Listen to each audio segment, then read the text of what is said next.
खुलकर बोल रहा हूं, मुझे नहीं डर लगता, because Indian constitution allow me, Bharat का संविधान हमें इजाजत देता है बोलने के। जिल्लत और रुसवाई क्या हो सकती, मैं सिर्फ इसलिए एग्जाम्पल आपके सामने रख रहा हूं कि मुसलमानों, आज भी अगर आपका ईमान मजबूत हो, आपका अकीदा मजबूत हो, तो अल्लाह की मदद डायरेक्ट आती है।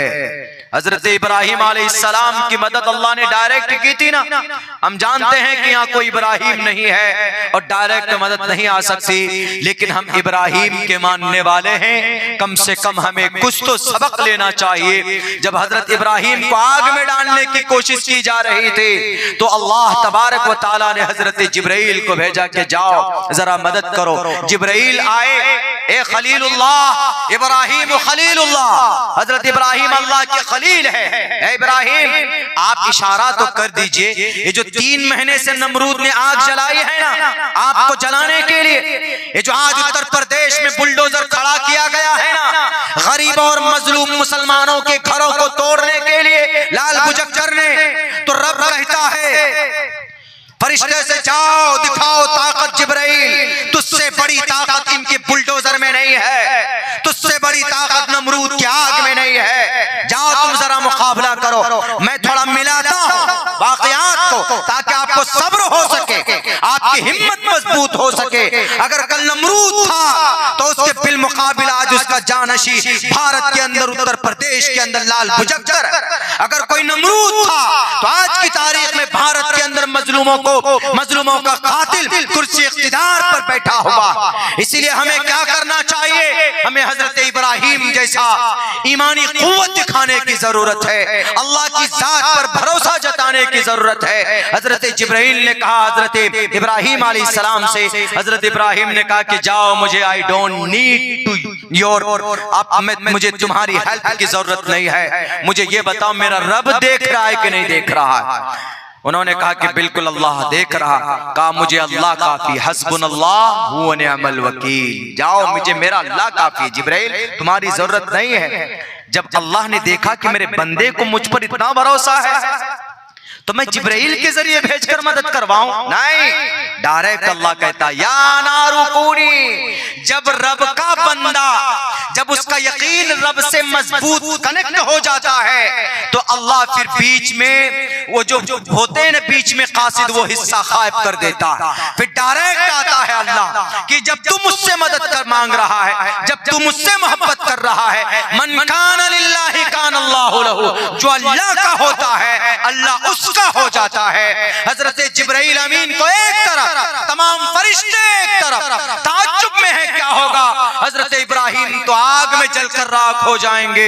लेकिन जब ये जुमला सुना हजरत इब्राहिम का अल्लाह ने कि जाओ मेरा रब मुझे देख रहा है, मुझे किसी की मदद की जरूरत नहीं है, मेरा अल्लाह मुझे काफी है, यानी इतना यकीन अगर था तो अल्लाह तबारक व तआला ने कहा क्या लोगो, ए फरिश्तों हटो, मुझे मेरे महबूब की मदद करने दो, मुझे मेरे खलील की मदद करने दो। और डायरेक्ट आग का ऑर्डर होता, डायरेक्ट अल्लाह की तरफ से, या नारू कूनी, आग ठंडी हो जा। इसी सिफत को कहते हैं अल्लाहु अकबर, अल्लाह से बड़ा कोई नहीं है, अल्लाह सबसे बड़ा है, अल्लाह को किसी की जरूरत नहीं है। अगर आज ये फिरौन के चेले हैं तो अल्लाह आज भी मौजूद है, अगर ये आज नमरूद के दोस्त हैं तो अल्लाह आज भी मौजूद है। इसीलिए मेरे दोस्तों मुसलमानों, ईमान को मजबूत करने की जरूरत है। आज हमारा ईमान मजबूत नहीं है, नबी से मोहब्बत नहीं है, बिल्कुल नहीं। एक सुन्नत पर कोई अमल कर ले, आज दिखा दे मुझे क्या भाई हम हाथ धोने वाली सुन्नत पर अमल कर रहे हैं, अल्लाह के नबी की सुन्नत है, बहुत कम मिलता। 100 नौजवानों को ढूंढिए, उनसे कहिए कि जरा 2-3 सुन्नत सुनाइए, तो अगर नबी से मोहब्बत है वो ये कहेंगे कि मौलाना याद नहीं है, अता पता नहीं, यही कहेंगे आपके सामने। लेकिन नहीं दोस्तों, नबी से मोहब्बत होगी तो अल्लाह की नुसरत और मदद आएगी, क्योंकि नबी से मोहब्बत करने की वजह से आपका ईमान मजबूत होगा।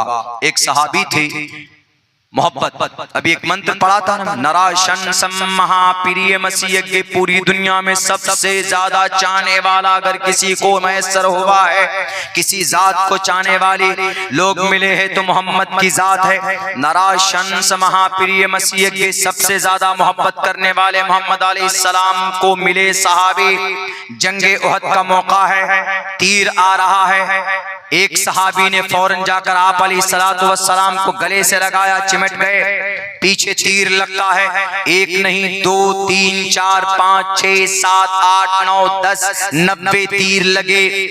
जब तीर लग चुके वो सहाबी शहादत के करीब पहुंचने वाले, तो अल्लाह के नबी ने पूछा, ए मेरे प्यारे सहाबी, तुमने पीठ क्यों किया मेरे तरफ, तुमने मुंह क्यों किया, सामने तुमने अपने सीने को क्यों नहीं किया, जरा बताओ। तो सहाबी ने कहा, या अल्लाह के नबी, अगर मैं सामने मुंह करता, पीठ आपके तरफ रखता, तो कहीं तीर को आता हुआ देखकर मैं डर कर हट जाता, तो वो तीर आपको नुकसान पहुंचा सकता था। इसलिए मेरे दिल को ये गवारा नहीं कि मेरी मौजूदगी में मैं जिंदा रहूं और आपको तीर लग जाए। इसीलिए मैंने आपके तरफ अपना सीना किया और पीछे पुष्ट कर दी, जितने भी तीर लगना हो, जितने भी तफंग लगना हो लग जाए।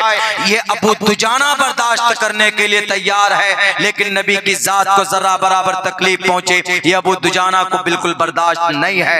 ऐसी मोहब्बत करने वाली हस्ती नबी पाक अलैहिस्सलातु वस्सलाम को मिली है। दुनिया के अंदर ऐसी जात मोहम्मद की है। दिखाओ दुनिया वालों, मोहम्मद अलैहिस्सलाम के तरह अगर किसी को प्यार और मोहब्बत किया गया है, दुनिया के अंदर तारीख की किसी किताब में नहीं दिखा सकते। यहाँ तक कि औरतें भी 80 साल की बूढ़ी औरत नबी पाक अलैहिस्सलाम के नाम पर कुर्बान होती है और आपके कदम पर सर रखती है और जान चली जाती है।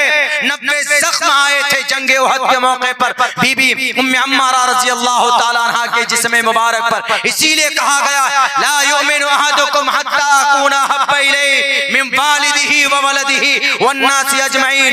अगर अपनी औलाद से, अपनी जान से, तमाम लोगों से ज्यादा मोहब्बत अगर मोहम्मद की ना हो, यू आर नॉट कंप्लीट मुस्लिम, तो तुम सच्चे मुसलमान नहीं हो। अल्लाह के नबी की हदीस। और ये तो मोहम्मद के मोहब्बत की सिफात तो पूरी दुनिया के ग्रंथों के अंदर मौजूद है। नराशन समवाजिनम वाजत्री शैदीरम पूषणम सन्मेरी मेरतम न दुर्गा दवसवा सुदान वो विश्व सम्मात्रो अहंसो निष्पिपर्ता। पूरी दुनिया के लोगों को गुनाहों से निकालेंगे। Narashansa will free the people from sins. Narashansa Muhammad लोगों को गुनाहों से निकालेंगे। विल फ्री द पीपल का लफ्ज इस्तेमाल किया एनसाइक्लोपीडिया ब्रिटानिका ने। फ्री द पीपल, लोगों को गुनाहों से निकालेंगे। आप अलैहिस्सलाम ने लोगों को गुनाहों से निकाला कि नहीं निकाला?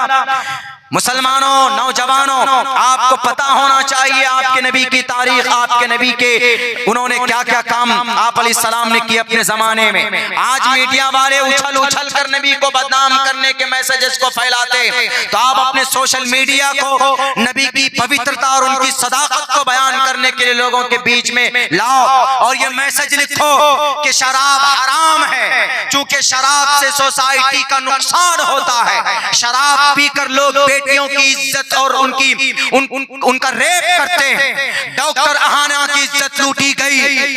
डॉक्टर अहाना कलकत्ता में जो प्रोटेस्ट हुआ उसकी मेन जो बुनियादी वजह है वो शराब पीकर वो बॉक्सर, वो जालिम उस दिन 5 बोतल शराब पीता। Doctor Ahana RG Kar medical college में और उस रात को अकेली थी और वो जाकर उस कैबिन में, उस कॉन्फ्रेंस हॉल में उस बेटी की इज्जत लूटता, उसकी गर्दन तोड़ देता, उसके हाथ तोड़ देता, उसकी रीढ़ की हड्डी तोड़ता और उसको मौत के घाट उतार देता। पता है शराब 5 बोतल पी थी उसने उस दिन।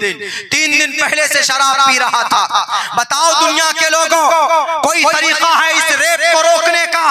बिल्कुल तरीका है। नबी पाक अलैहिस्सलाम की जिंदगी में है वो तरीका। आप अलैहिस्सलाम ने फरमाया, ए लोगों शराब मत पियो, वला तशरिबिल खमर फइन्नहा मिफ्ताहु कुल्ली शर्रिन। सहाबाए किराम के जमाने में जब शराब जायज और हराम नहीं करार दी गई तो सहाबाए किराम शराब पीते थे। हजरत अनस, हजरत अबू तलहा के घर पे बैठे, शराब हाथ में है, आवाज आती है कि अला इन्नल खमर कद हुर्रिमत, क्या से शराब हराम कर दी गई है। सहाबा देखे नबी की बात पर कैसे अमल करते। आज हम सीरत पर जलसा तो करते लेकिन नबी से मोहब्बत पैदा हो जाए इस नीयत को लेकर हम यहाँ से यहाँ तक नहीं आते कि जो भी बात कुरान और सुन्नत के ताल्लुक से बताई जाएंगी उस पर अमल करने की पूरी कोशिश करूंगा। आप अलैहिस्सलाम ने आवाज लगाई कि शराब हराम।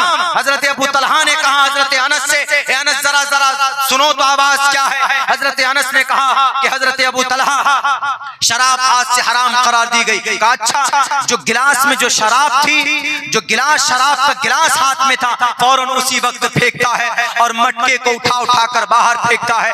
ऐसा लग रहा था कि जैसे मदीने की गलियों के अंदर में बारिश हो रही हो शराब की। यानी नबी से मोहब्बत ऐसी हो कि हाथ में जाम है, हाथ में शराब है। हम और आप होते तो 2 मिनट के लिए कह सकते थे जरा इसको खत्म कर लें, उसके बाद फिर तो कभी नहीं पिएंगे। नमाज पढ़ने के लिए कहे नमाज पढ़ो मौलाना जरा जोर हो जाए, ये आज जाने दीजिए हम कल से नमाज पढ़ेंगे। इसको सच्चे मुसलमान की अलामत नहीं है। सच्चा आशिक रसूल इसको नहीं बोलते। आशिक रसूल, मुहिब्ब रसूल वही है जो नबी की बात पहुंचे फौरन उस पर अमल करने पर आए, तभी उनको वो मकाम और दर्जा दिया जाता है जिसको आशिक रसूल कहा जाता है, मुहिब्ब रसूल कहा जाता है। अगर नबी पाक अलैहिस्सलाम की बातों पर अमल हो जाए तो आज भी भारत के अंदर से जो 1 मिनट में 45 रेप होता है ना, ये खत्म हो जाए। इनमें से 70% रेप ऐसा है जो शराब पीने की वजह से होता है, शराब पीने की वजह से। और शराब के ऊपर पाबंदी अल्लाह के नबी ने लगवाई, कुरान के अंदर में इसकी मुखालफत की गई, इसकी वईद को बयान किया गया, शराब मत पियो।